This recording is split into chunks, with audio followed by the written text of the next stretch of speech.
Welcome to Spotlight On, the must-listen podcast series where visionary leaders, global executives, trailblazing entrepreneurs, and top-tier experts come together to share their inspiring stories and tackle the hottest issues facing businesses today. Brought to you by the Barton Partnership, an award-winning global talent solution organisation, we specialise in executive search, independent consulting, and consulting solutions from strategy through to execution. Our mission? To help businesses accelerate their growth by connecting them with world-class strategy and transformation talent. Tune in and join us as we shine a spotlight on the game changers and thought leaders who are shaping the future of business. Today's guest is someone who has spent his career transforming some of Europe's most iconic digital and retail businesses. Roy Perticucci recently wrapped up a 3-year run as CEO of Allegro, an €11 billion marketplace based in Poland. During his tenure, he reshaped Allegro from a national champion into a regional platform operating across 5 countries, improving margins, reducing leverage, and doubling the company's share price in the process. Roy actually started out as a software engineer in Milan and London, part of the first generation to work with relational databases. He moved into transformation work with BCG in Munich, applying Lean and Six Sigma well before they became standard outside of manufacturing. In 2000, he joined Tesco.com, where he helped the business scale from under £100 million to more than £1.5 billion by adapting process improvement and engineering techniques from manufacturing to logistics. He went on to senior roles at Dixon's, and then CEO of Allegro, part of a hold. His experience applying manufacturing improvement techniques to services caught Amazon's attention, and Roy was eventually asked to lead all of Amazon's European business operations.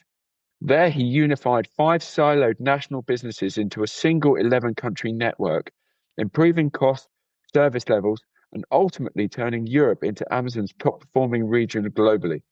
It's an incredible career across software, operations, e-commerce, and large-scale transformations. Roy, it's great to have you today. Thank you for joining me on this podcast. Really excited to get into this discussion because you and I have known each other a long time, and I have watched you progress through your career with keen interest. We were together towards the back end of last year in an event where we really focused and looked at what does a great chief transformation officer look like. And I think you are probably one of the best placed people to really look at this topic and share some of your insight with us. So Let's get into this now. We've broken this down into various categories. And so let's start with the first one, which is really looking at the genomes of a great chief transformation officer. So from your perspective, what do you think defines the genome of a great CTO now? Well, Nick, thanks very much for having me on your podcast. And it's fabulous to see you again. As you know, we've known each other for many, many years. Absolutely. And tracking the success of your business has been also very, very exciting for me to watch. Thank you, my friend. You've kept your hair. You've done a better job than I have in that regard. But no, thank you. Well, for everyone who's listening, just so everyone knows, the fabulous head of hair is only because Nick cannot see the back of my head. So let me. This is why we're doing audio and not video as well. Exactly. To your question about the genome of a successful chief transformation officer. The most essential characteristic, and I mention it first because it very often is the one that is the most difficult to find in potential candidates, is analytical strength. It is interesting that there are not as many senior managers who are mathematically literate or numerate, if you will, as you would think. And therefore, hopefully we can get to this, the recruiting process for people working in this area is super, super important. You really do need to invest a lot of time, not only for the chief transformation officer, but for his team. And the one characteristic that stands out as being the most difficult to find, and therefore is probably the most useful filter, is analytical strength. So that's number one on the list. The second, though, is, for lack of a better word, storytelling. Can the transformation officer translate the numbers that he has collected and analyzed to a coherent cause and effect story that can be told at different levels of aggregation depending on whom he's speaking with? Because if you can't simplify the amount of information that you've digested into something that someone who has much less time available to understand, it's very difficult to transfer people from saying, this is the problem, this is the cause of the problem, are the alternatives to the solution, and this is the way to execute. That story told in numbers is very hard to galvanize action. A third thing, I think, that makes successful transformation people, and is actually, particularly if you're recruiting former consultants, which is, I think, a preferred profile for many of us when recruiting for this role, is not every ex-consultant is going to do well in this job, because one of the most determining factors after these two skills that I've told is an unbridled desire to see the ideas translated into concrete output, actions, and results. And not every consultant does that. Quite a lot of consultants really do like just solving problems and telling stories and handing over the making it happen to someone else. As a transformation officer, the making it happen of this man or woman's character is probably the thing that is really going to generate the value. Their ability to get stuff done, the GSD aspect. That's right.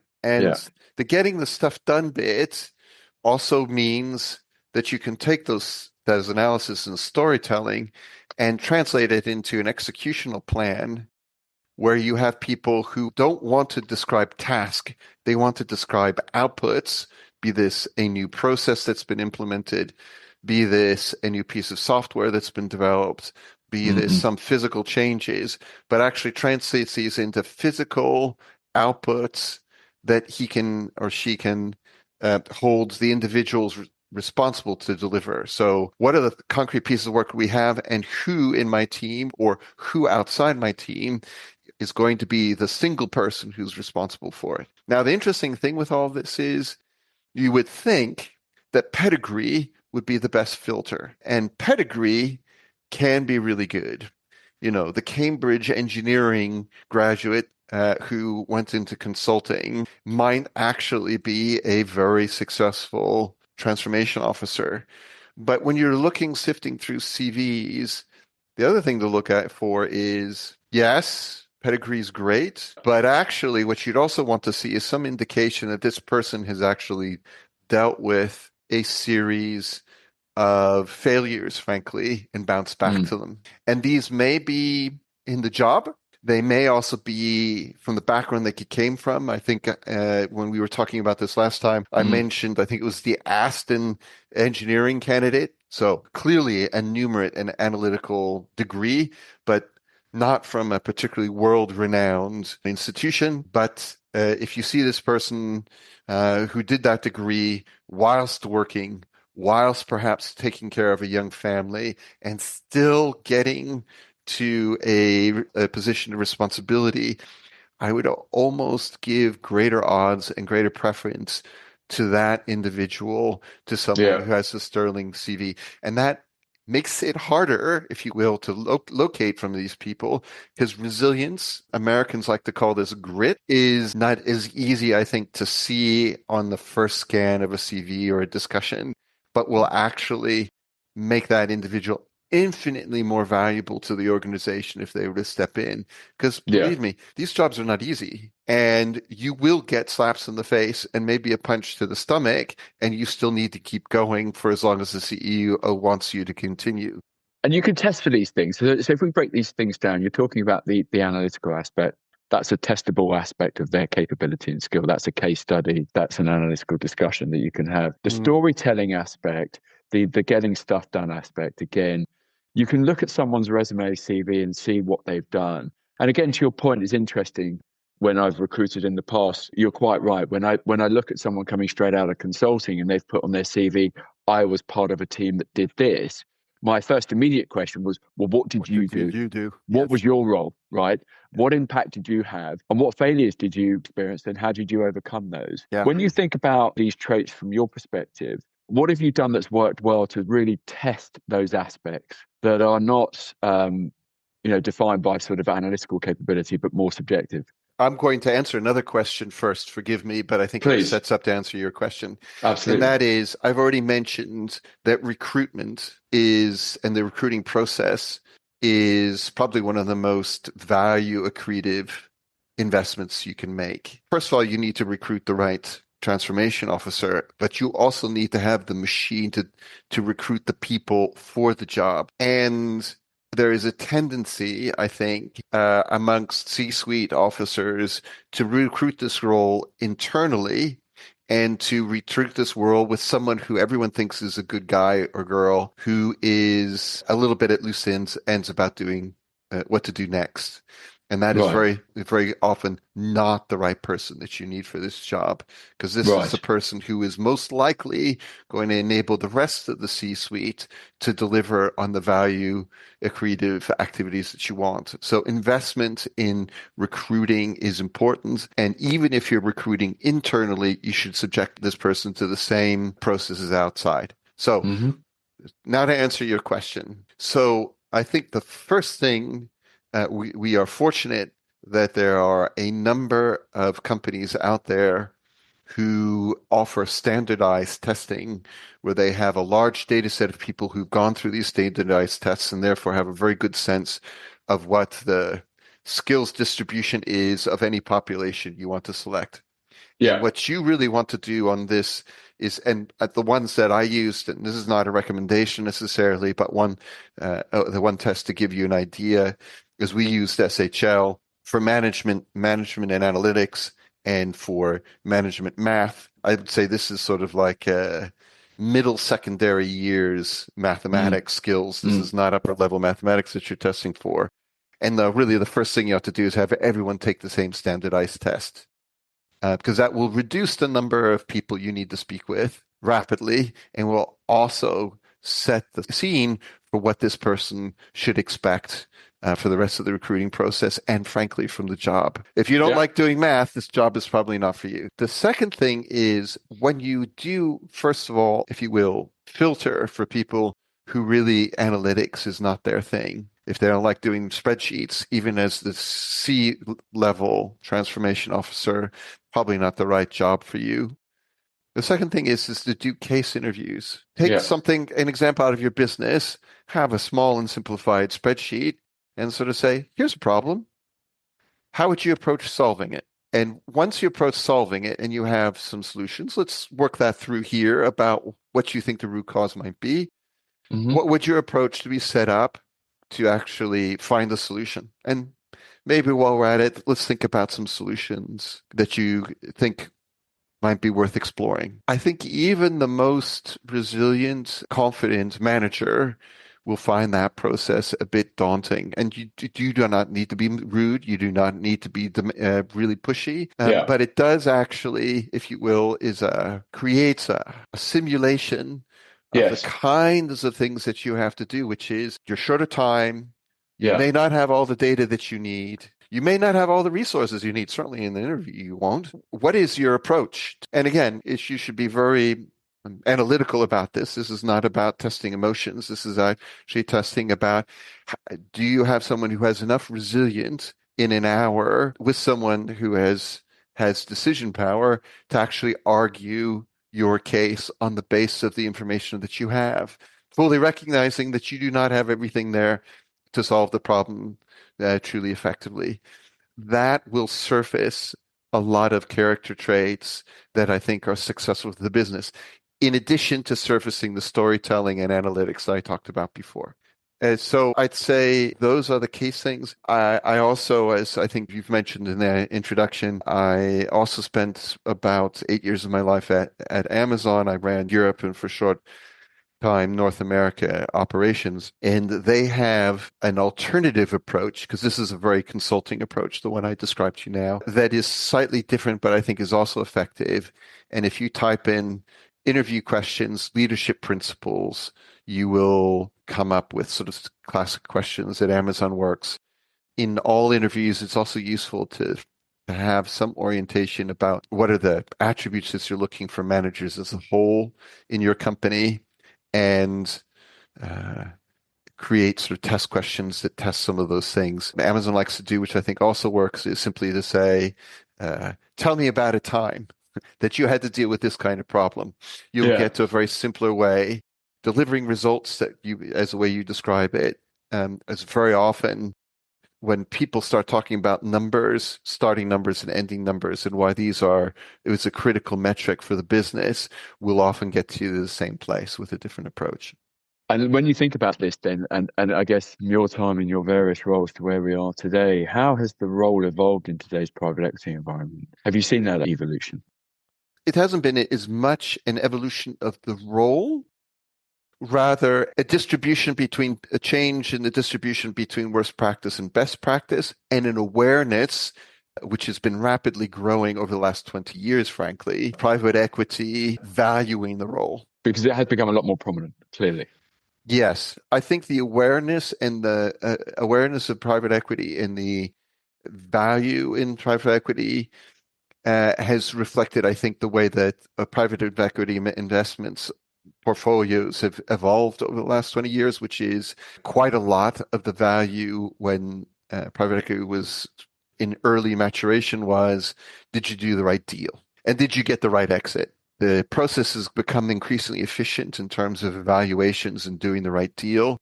The exit is still pot luck because you're still dependent on a lot of various things. The in between those two events is, what did you do with the business once you did the deal? And that, I think, has been rising in importance to private equity investors, where they know it's no longer about doing all the critical things to succeed, because I think everyone increasingly, there is, I think, a convergence about what those things are. And it's more now about what do you do to improve the company's performance within. That has made the position much more important.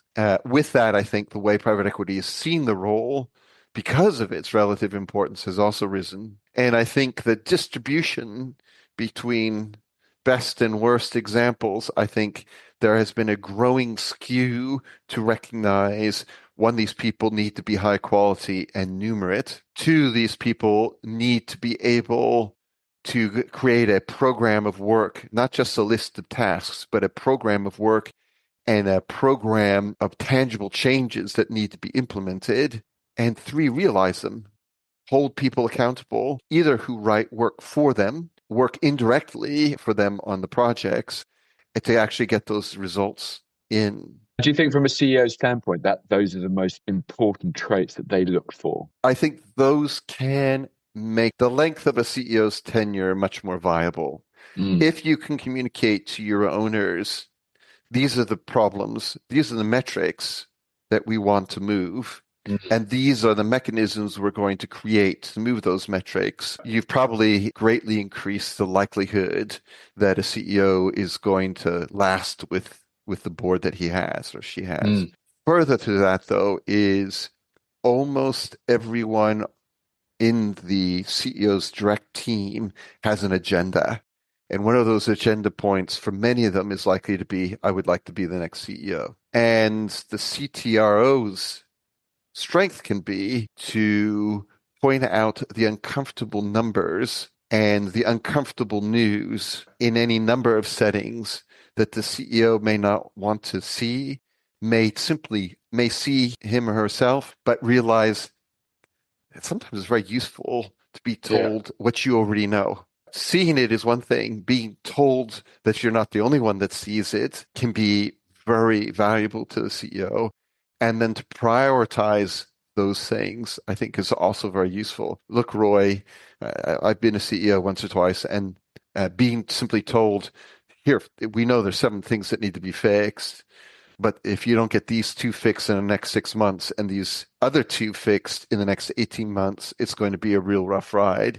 Very, very valuable. And you may not get it with the same clarity or without the, how do I say this?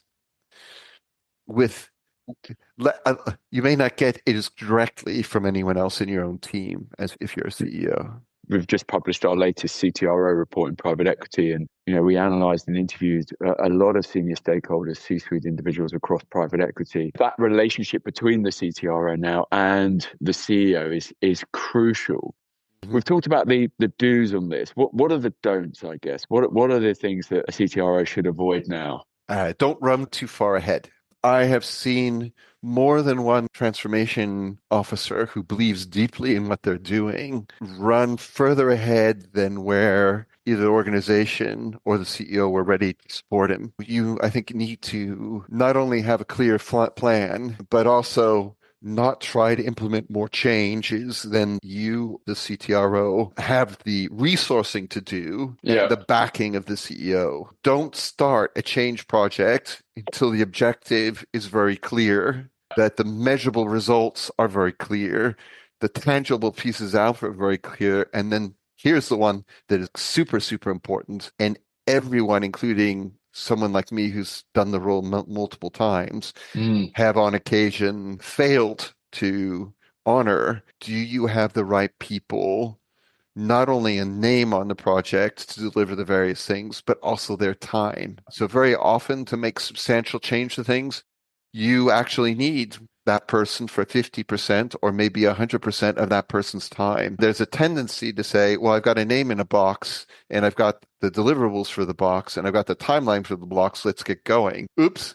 Actually, that person in that box responsible for that stuff actually has a day job, or more likely also has 3 other projects that he or she has to deliver. That is a recipe for disaster. Don't assume. And you as a CTRO have your greatest leverage when you say, I'm not starting until I can't start. It's not even I'm not starting. It's I can't start until actually I have these people not only named to me, but set free to whatever portion of their week to work on these projects.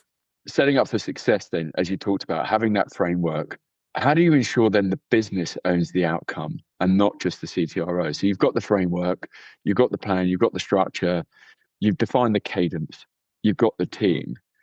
But the reliance surely isn't just on the CTRO. It's got to be with the business as well. So how do you ensure the business owns the outcome and not just the CTRO? This is a tricky one. And again, some of the attributes we talked about early that make a CTRO very successful can actually get themselves into trouble here. You really do need to have a plan. I mean, I think the great thing about private equity is almost everyone now has a VCP, has a value creation plan. Almost all of them, certainly the ones I've worked with, have also had a scorecard. And you can actually use those 2 things to express your change program.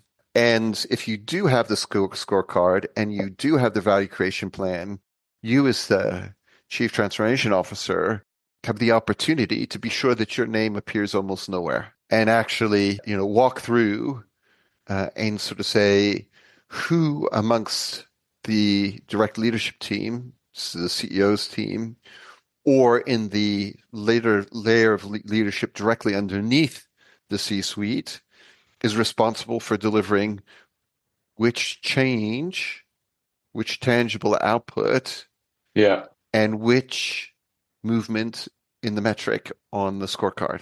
I find when the C-suite and those people who are involved in the change projects know that their progress is going to be reported at board level, or that they may be asked to present their progress to the board, that gets the involvement that you like. Let's talk about that then from your perspective. When we think about lessons from the front line, reflecting on your own transformations that you've led and you've observed throughout your career, what did work? What didn't work? What would you have done differently?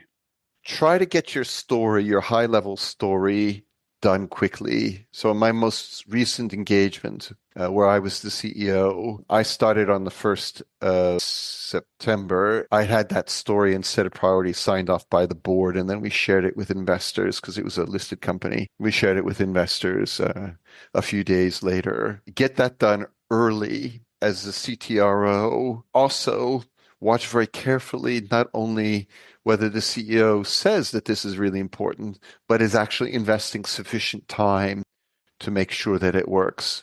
If the CEO isn't all over your value creation plan and the scorecard and actually working with his team, with your assistance and without your assistant, to make sure that those things are moving along, the odds of you succeeding are already declining rapidly.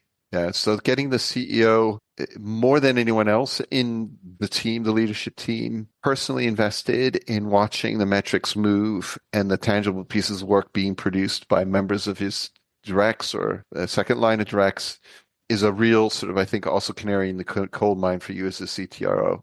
Beyond that, don't start a project unless you have the resources and a clear percentage terms of how much of that resource, that person do you have? Is it half of that person's week, the full week. That's really important. Don't also start when the concrete outputs haven't been concretely defined. So it's also clear what do those people who are named and whose time commitments are in place, who owns what. There are some places where that's very inelegantly known as one throat to choke. But yes, there is a much older saying that my mother, born in 1935, would say, which is, responsibility shared, is it a responsibility shared by none? It still applies. Probably more elegant than the first way I've described it. Don't do status meetings. Avoid status meetings. What you need to do is results presentation meetings, whether that is we've got a solution or we've got the solution and now we've tested it and this is the results, or we've got a tested solution that works and now we're implementing it. So all of that's in terms of execution. And one of the things I forgot to say up front when we're talking about the DNA of an ideal transformation officer, you really need someone who's a problem solver, yes, but really wants to deliver results, concrete output. So that's a lot about execution. You want someone who really spends 10% of their time sort of setting priorities and 90% of the time finding solutions and implementing them. If you are hiring the CTRO, and certainly if you are a CTRO, you probably need to invest about half a day of your week on average on hiring. Because what you will find very quickly is that you don't have necessarily the right people to do this work. And your biggest constraint to realizing the plan is the people that you need to execute. So if you're the CEO, investing the time necessary to find the right candidate is essential. If you are the CTRO, you really need to invest. Even if you only have one or two positions open, that half a day of your week is spent getting hiring right. We've talked a lot, and quite rightly, about the capability and the skill set of the individual. But we've also identified the importance of the relationship between the CEO and the CTRO.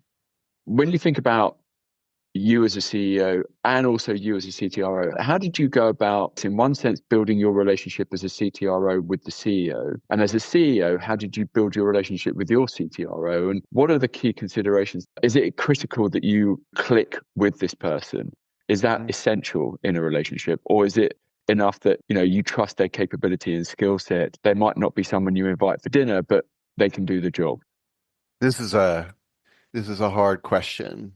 I think if I look back on my own career, I skewed overly towards confidence, to competence, for all of the sort of left brain skills that we've talked about storytelling, about analytics, about ability to get done. And I think there's some sterling examples currently in politics that you could also draw where loyalty is equally important. You do need this individual to be someone that you can trust. You can trust not only for reasons of competence, but also for reasons of strengths of character to actually do what he or she commits to do. Potentially also to be open with you in ways that are scary for the teller to be. And so I would say trust, competence is really, really important, but probably equally, if not more so, is do I trust this person?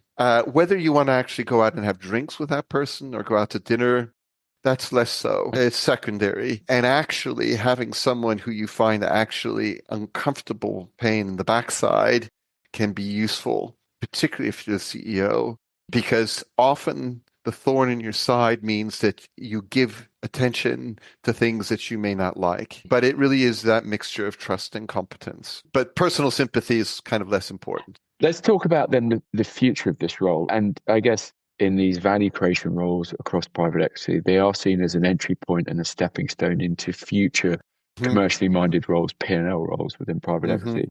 How can CTROs continue to grow their careers, both inside and beyond transformation? Yeah, well, I think there's an interesting thing going. I almost always invariably sold these roles for people who came more from project-orientated work who wanted line roles, because I think line management these days, if you don't know how to run projects, you're unlikely to be long-term successful, because the pressures as a senior manager to create more value this year than you did last year is such that if you're not able to manage a steady stream of continuous improvement projects, at some point you're going to run out of runway. But having those skills is unlikely to have been developed in line management, is more likely to come from either tech, if you've been in sort of like a software engineering role, or you've been in consulting, or any number of other places where, you're project driven. It's very hard to get the street cred, to get the line role. And a transformation role is a great transition. So that, I think, has been the model for many of us. Certainly for me, has been, I've got someone who's really smart, who is resilient, who is a good storyteller, is very analytical, but has never actually run a P&L. So this is a way to get enough coloring within the business to make that transition. And that was definitely my mindset when I was doing the role. I didn't want to be a transformation officer my entire career. Oddly, I find this strange, but there are now a growing number of people who just want to do the transformation role over again and again. Typically, they're working in 3 to 4 year increments in one private equity holding after the next. It's sort of like, watching surfers catch the next set of waves. It is a thing now. I think this is probably, after the role of the CEO, the most time-consuming and stressful role within any company, at least if you're executing well. So I'm surprised at this, but yes, what I do see is that people start doing transformation roles as managers, progress maybe to a C-level in a small company, and then repeat that in assignments of increasing scale and complexity. I'm still skeptical once you're in your 40s, if you really want to do this kind of role for much longer, but there are people who I think continue into their 50s and 60s doing that. And I think the demand for this kind of role, for this kind of profile, I think is also growing as we go back to something that we mentioned earlier, which is private equity companies now see considerable amount of the value creation that they control is no longer in just the deal making, where I think there's increasing sophistication, but also in increasing the EBITDA performance of a business over the tenure of their ownership of the company is increasingly important and is driven by people with this skill set. The market, I think, for people with this profile is growing. As private equity has changed, the number of deals that run by private equity has also grown. The evolution of the career CTRO has definitely evolved over the last couple of years. And I guess you could argue that part of that is driven by the fact that outside of the CEO, it is perhaps the next opportunity where someone can have the greatest impact of change within an organization and make change happen. So in that regard, you can see the appeal. As you know, I've been recruiting this profile for over 30 years now. And to your point, it's always been the case of people seeing consulting as a stepping stone into industry, as a stepping stone into a P&L role. Equally the same with CTROs now as well. But actually, the mindset is still to enjoy the variety and challenge of project and not just perhaps the opportunity to run a business. And so I think that's definitely something that we've seen as well. One message, one lesson, if you could leave one message now about leading a transformation in today's environment, Roy, what's the one thing you would leave as that message from your experience? You did ask me for just one. Nick. I didn't want to make it easy. I'm going to leave you with something controversial. Be very cautious with the vision thing. Execution, even of second best vision, is probably the biggest recipe for success. Okay. Execution and delivery is the most important thing. Roy Perticucci, thank you for your time today. It's a pleasure having you on this, my friend. And your experience and your career history is fantastic. And certainly I've gained a lot from this conversation, as I'm sure our audience will. So thank you for sharing your experience with us. Thank you for sharing your journey with us. And look forward to catching up with you soon. My pleasure, Nick. And, if your audience have any more questions or things that they'd like to direct, please be sure to forward it on to me. I'm happy to help.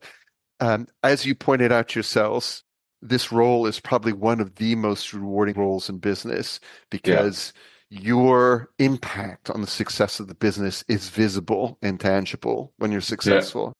But it's hard. I'd love to help anyone succeed, if I can, in what is one of the most demanding roles out there. It's really good to see. Great. Thanks, Nick.